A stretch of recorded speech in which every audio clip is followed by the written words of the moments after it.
মাটির চুলায় পাটের শাক ভাজি করা হবে, তো আমি পাতিল বসিয়ে দিয়েছি তেল। এখানে রেখেছি পেঁয়াজ, কাঁচামরিচ, রসুন, বাটা রসুন, আবার হাতে গোটা রসুনকে কুচি নিয়েছি।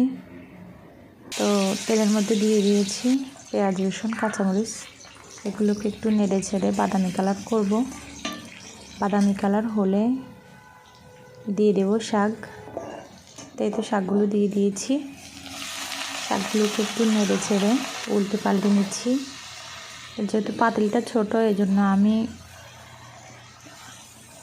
একটু পর আবার বাকি শাকগুলো দিয়েছি। অল্প অল্প করে দিয়েছি শাক। দিয়ে দিচ্ছি লবণ স্বাদ মতো।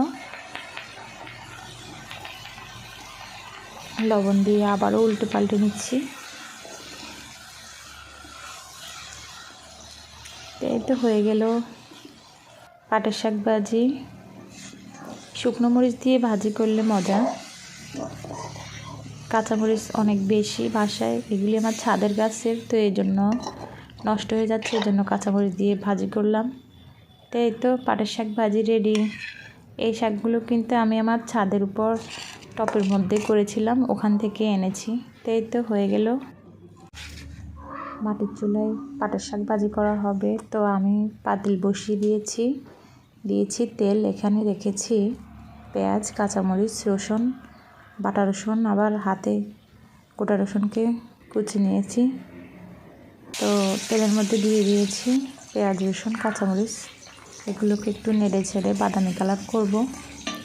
বাদামি কালার হলে দিয়ে দেব শাক। তাই তো শাকগুলো দিয়ে দিয়েছি। শাকগুলোকে একটু নেড়ে ছেড়ে উল্টে পাল্টে নিচ্ছি। যেহেতু পাতিলটা ছোট, এই জন্য আমি একটু পর আবার বাকি শাকগুলো দিয়েছি।